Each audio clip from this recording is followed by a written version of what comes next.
जय श्री कृष्णा दोस्तों, स्वागत है आपका इट्स मोनो यूट्यूब चैनल पर। दोस्तों, आज की यह कहानी बहुत ही प्रेरणादायी होने वाली है।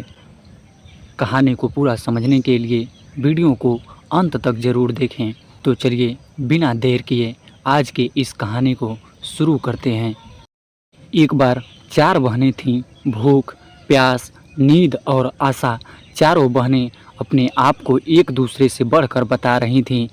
भूख कहती थी कि मैं बड़ी हूँ, प्यास कहती थी कि मैं बड़ी हूँ, नींद कहती थी कि मैं बड़ी हूँ और आशा कहती थी कि तुम सब से मैं बड़ी हूँ। लेकिन इस बात का कोई फैसला नहीं हो पाया कि चारों में से कौन सी बहन श्रेष्ठ थी।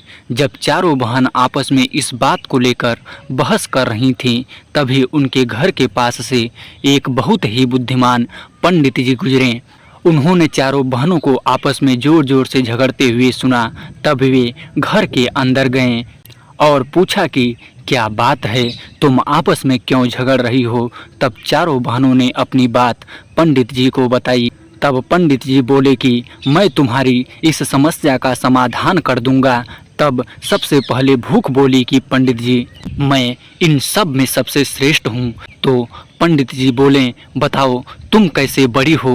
भूख बोली कि इस संसार में भूख के कारण ही लोग अपने घरों में खाना बनाते हैं, नए नए तरह के पकवान और व्यंजन बनाते हैं, और जब मुझे भूख लगती है तब वे सब मुझे भोजन कराकर अपनी भूख को मिटाते हैं, इसलिए मैं बड़ी हूँ।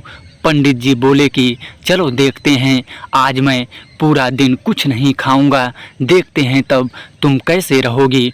पंडित जी को पूरा दिन बीत गया और रात होने को आई थी, लेकिन पंडित जी ने कुछ भी नहीं खाया। जब भूख को भूख लगने लगी तब उसने अपने घर में पड़ी बासी रोटियों से अपनी भूख शांत की।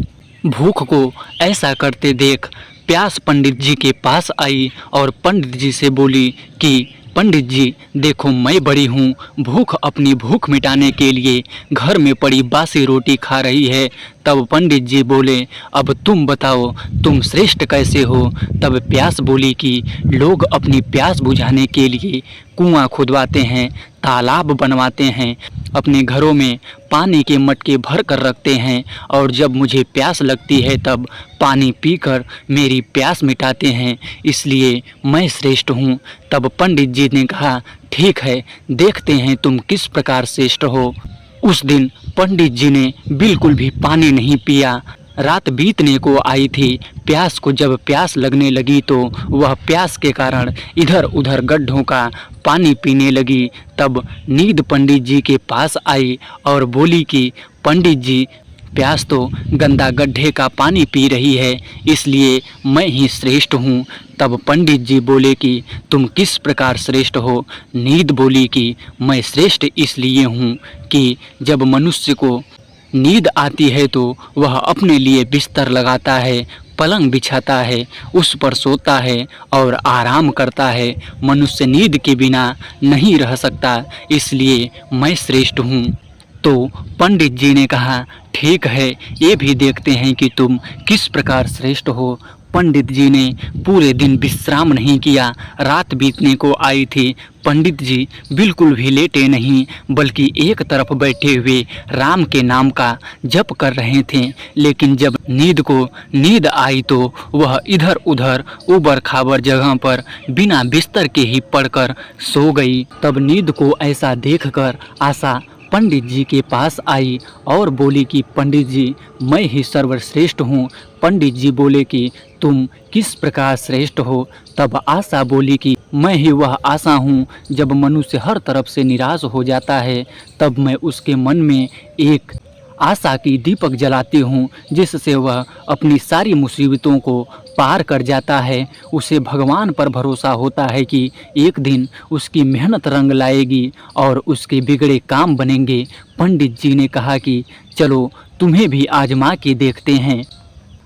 उस दिन पंडित जी ने कुछ भी काम नहीं किया और अपने मन में निराश होकर बैठ गए। जब आशा ने पंडित जी के मन में जाकर आशा का एक दीपक जलाया, तभी राजा के सिपाही पंडित जी को ढूंढते ढूंढते उस स्थान पर आ पहुँचे और कहा कि पंडित जी, आपको राजा ने बुलाया है। जैसे ही पंडित राजा के पास गया तो राजा ने उसे कहा कि पंडित जी, आप हमारे राज्य के बहुत ही बुद्धिमान और ज्ञानी पंडित हैं, इसलिए मैं आपको आज से राज पंडित नियुक्त करता हूं। और उन पंडित को राजा ने बहुत सारी सोने की मोहरें भेंट स्वरूप दी।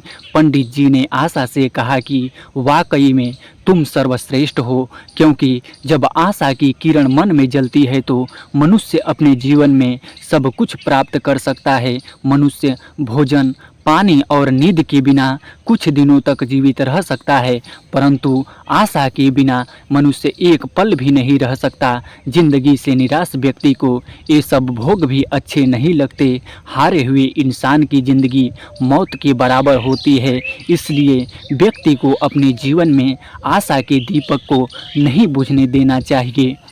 दोस्तों, आज की यह कहानी आपको कैसी लगी, कमेंट बॉक्स में कमेंट के माध्यम से हमें ज़रूर बताएं। धन्यवाद।